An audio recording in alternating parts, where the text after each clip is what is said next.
particulière pour mes collègues qui ont été victimes de ce drame. Et puis une pensée particulière pour leur famille, bien évidemment. Ça alourdit une nouvelle fois le lourd tribut des policiers morts en service. 4 morts au sein de la préfecture de police, 3 hommes, une femme. Voilà, c'est ça.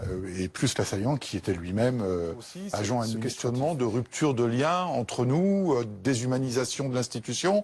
Je veux pas, une fois de plus, je veux pas faire de conjecture, mais voilà, on parle de problèmes personnels, mais alors pourquoi il est venu faire ça sur le lieu de travail? Ces derniers mois, on a tout de même beaucoup évoqué. Il y a eu beaucoup d'affaires de policiers agressés chez eux ou de policiers agressés dans la rue. Mais là, en gros, c'est quelqu'un qui attaque les siens à l'intérieur de la préfecture de police de Paris. C'est cela qui est particulièrement choquant. Oui, alors moi je parle pas d'attaque parce que quand on parle d'attaque, on sous-entend toujours qu'il y a quelque chose derrière. Dominique Rizet le sous-entendait il y a quelques instants.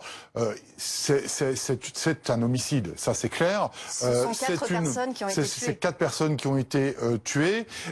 Donc il a voulu s'en prendre à ses collègues, les agresser, les tuer, attenter à leur vie. Il y est malheureusement arrivé. Et c'est ce qui fait que c'est d'autant plus dramatique et choquant quand ça se passe au sein même et au cœur de l'institution, au cœur de la préfecture de police. Symboliquement, ça veut dire aussi beaucoup. On verra ce que dit l'enquête sur les raisons qui ont vraiment poussé ce collègue à faire cela.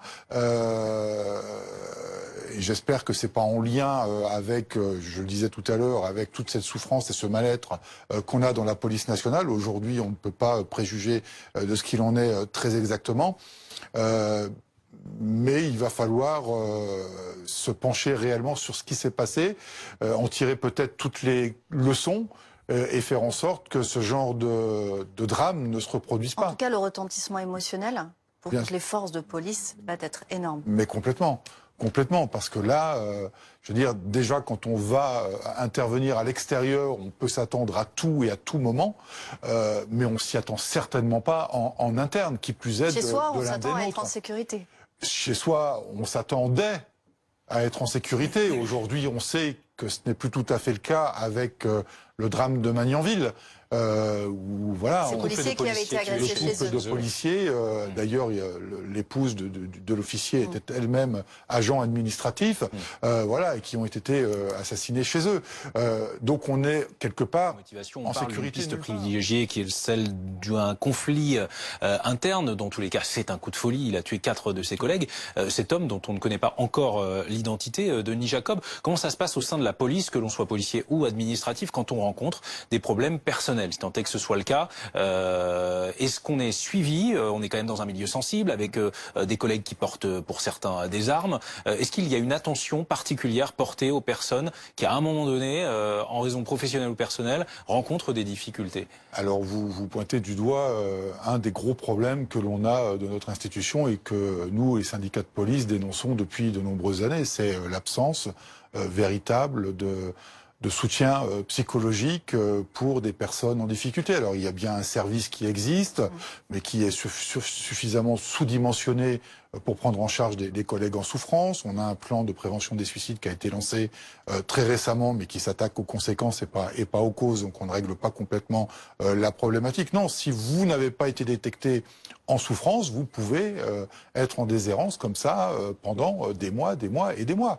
Voilà, on a un suivi médical obligatoire classique pour voir votre état de santé. Je parle pour les personnels actifs, puisqu'on a besoin d'être en bonne condition physique pour être sur le terrain. Donc il y a des contrôles médicaux basiques qui sont faits. Mais après, sur le suivi potentiellement de problèmes psychologiques, parce que vous avez eu affaire à une affaire dramatique, que vous avez pu assister à quelque chose de choquant. Il n'y a pas de référent particulier, il n'y a pas de lieu où aller ou de personne à contacter? Alors si vous avez un numéro vert que vous pouvez appeler de manière anonyme, mais voilà, ça, je dirais malheureusement ça s'arrête là. Alors il peut y avoir la mise en place de cellules psychologiques, mais c'est toujours post-traumatique. C'est jamais, on n'anticipe pas les problèmes, on ne met pas suffisamment à disposition des agents, des services qui peuvent les prendre en charge et les aider, les orienter, pour éviter qu'ils continuent à être en souffrance. C'est toute entre guillemets, la polémique que l'on a depuis quelque temps avec la cellule qui a été mise en place par le ministère de l'Intérieur pour la prévention des suicides et qui ne nous paraît pas suffisante pour répondre à la souffrance des policiers.